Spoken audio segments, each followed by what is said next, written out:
Mga kapatid, isang magandang umaga. At tayo ay i-update natin itong dito sa may Talumo, Taal, Bangkal, no? Itong Bailey Bridge, itong binahaan noong last July 24 ba yun? So ngayon lang tayo nakabalik, nag-update dito. Balita natin may ano na dito, may dredging na. So titingnan natin. So ito yung binaha na area talagang ayan, may nag-clearing na dito, ayan, no?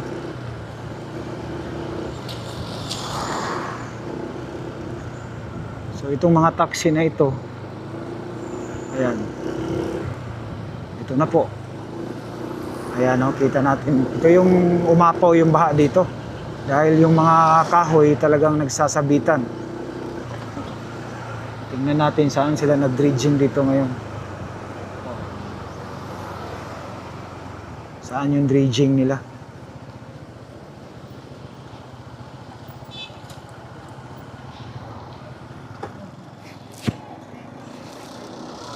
So ito yung sinasabi ko mga kapatid na talagang pangalan dyan. Ito pag sumasabi talaga yan, talagang aapaw. So yun to, yung nangyari ngayon. So iwan ko lang, wala tayong nakitang dredging dito. So pagdating ng 2027, hintayin natin yung GAA talagang para yung mga dito, mas mataasan pa itong mga flood control dike. Ayan. So dito taasan talaga yan, no? Kasi may mga residente dito.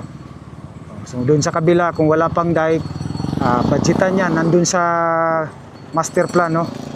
So yun po ang pinaka the best. Na kung mayroon pang mga dike dyan na hindi na so na lang, ayusin na lang, pagpatuloy na lang para talagang hindi aapaw.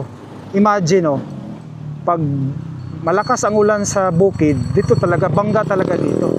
So ito box culvert kasi ito.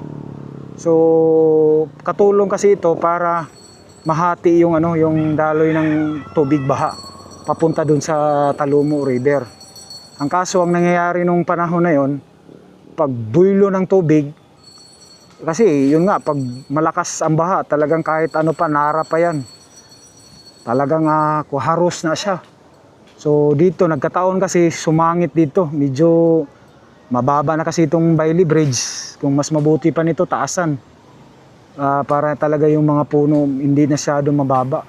So yun ang dahilan, yung mga sanga, sumabit doon. Kaya ito yung nangyayari ngayon. So kaya umapaw yung tubig, hindi mo talaga makontrol yun kasi malakas yun, parang kung sa dagat pa nag-aalon-alunan yan dahil sa lakas ng bulhog ng tubig. So doon naman sa unahan, yan, yung mga ito pwede ito taasan, no? Taasan itong dike na ito, itong flood control, lalo na doon sa kabila, taasan para in case kung sasangit yung mga kahoy dito, kahit mag-overflow siya, hindi siya talaga dito bababa dito. So ito po yung sitwasyon. So ngayon wala tayong nakitang nag-dredging. Balita raw dito, ito kailangan talaga mataasan ito. So mas mabuti, mas level dito sa Bailey Bridge. Kasi nga pag umaapaw yung tubig, talagang hindi siya basta-basta makadiretso. And then pupuntahan natin yung dredging dun sa pinakadulo, dun sa unahan mga kapatid.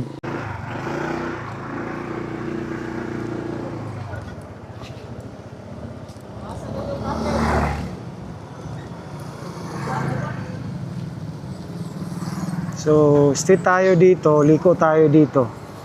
Dito kasi yung pinaka baba. Nag-vlog tayo dito, pinasok talaga natin to. Medyo maaga na, pagka-umaga na tayo nakapasok dito. So, yan. So, sa ngayon talagang nakikita pa natin itong mga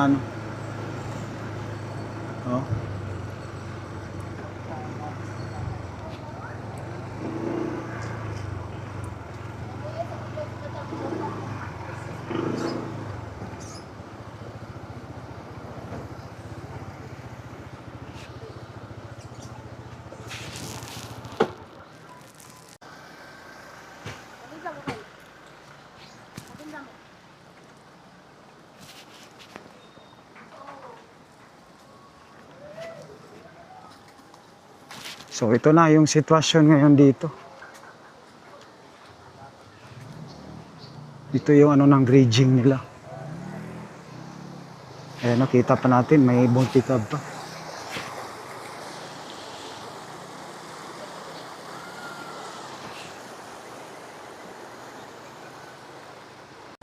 Dito mo na masangit aw. Ito ko, kuha dia.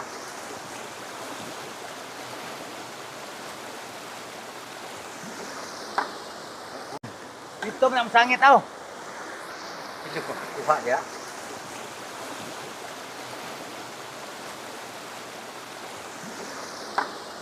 Dredging.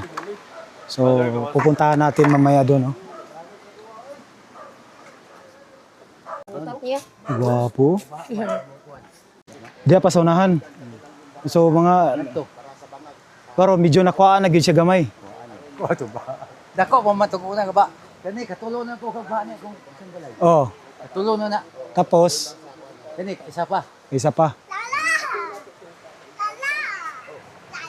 So yun po yung box culvert mga kapatid, oh. Talagang natamaan talaga to dito. So yan po yung dredging, oh. Saan? Hapit kami drink. Merinda mo ha? Hapit lang mi ding human na mi kaon. Mao. So yan mga kapatid, pumasok na tayo dito, no. Kita natin. Yan po yung box culvert, no. So malaki-laki rin yung box culvert na yan. Tsaka ito pala, no. May flood control na pala doon, no, dike.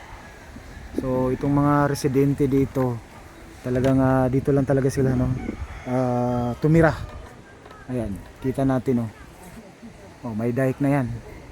So ayan po yung dredging, oh, water master. So operation na sila, so pinabilisan na. So dito yan mag-uumpisa hanggang papunta yan doon sa ano mga kapatid, doon sa bridge talaga, sa ilalim ng Bailey Bridge. So dito, ito kasing ilog na ito, doon yan pupunta sa Bailey Bridge.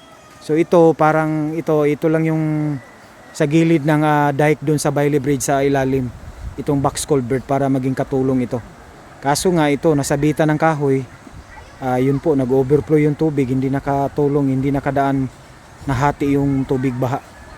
So ayan, so ito na po yung ano nila dito. Ayan. So pasok tayo dito. Tingnan natin kasi nung nag-update tayo, hindi tayo nakapunta dito. Ayan. So yan po yung yan, nasira daw yan sa 2019, no. So yun po, no. So ngayon, balita natin sa narinig natin, i-ano na daw ito dito, kung ano ba ang ano ng government dito, no. Siguro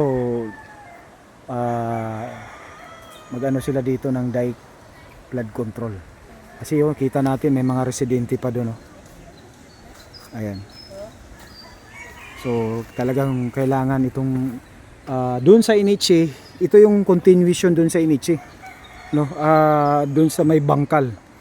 So doon matataas doon yung mga dike, kaso pagdating diyan, ngayon lang natin nakita, hindi siya na ano, mo ni padulong sa Inichita, no, bangkal. So ayan dito, pero doon tingnan mo doon sa Inichi na may ginawang tulay doon na bypass din na bagong ginawa para ko-connect doon sa Talumo Coastal Road. Makikita mo doon tuloy-tuloy na yung mga flood control nila papunta doon sa may ano, papunta dun sa may dagat dun sa Talumo River. Ayan. So dito pala hindi pa siya hindi pa siya nakadiretso pala dito yung flood control dike. So ito po yung update natin mga kapatid, no. So dito. So ating i-update ito kasi yun nga, abangan din natin yung 2027. At saka sa pag-dredging nila dito, update din natin, at saka kung ano ang gagawin ng government para talagang ma-avoid yung ano, yung kasi na pag-overflow ng baha. For the meantime, no. So ayan, andito tayo. Dito kita natin talaga yan, no. Hindi talaga mag-ano yan, kailangan ng dike talaga yan, no.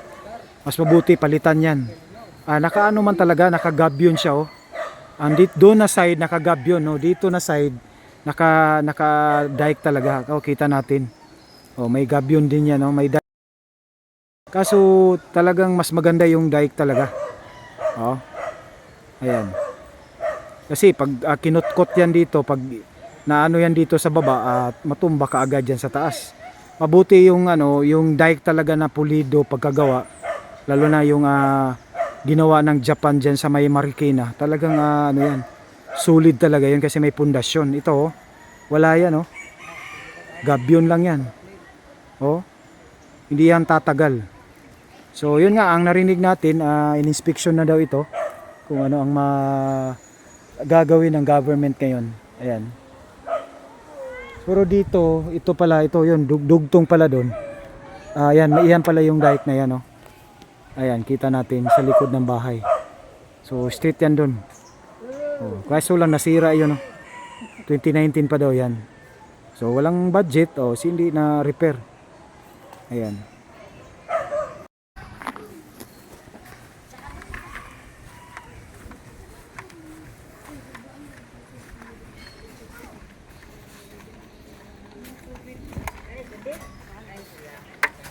Karon pa guys ana man, wala ko ligo no.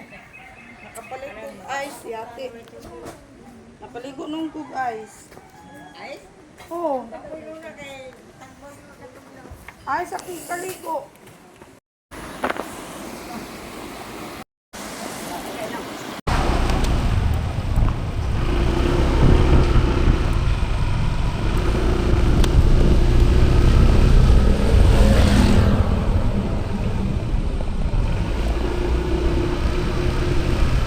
Grabe po rin baka dito, oh. Grabe rin baka dito. Ayun, iko, dito.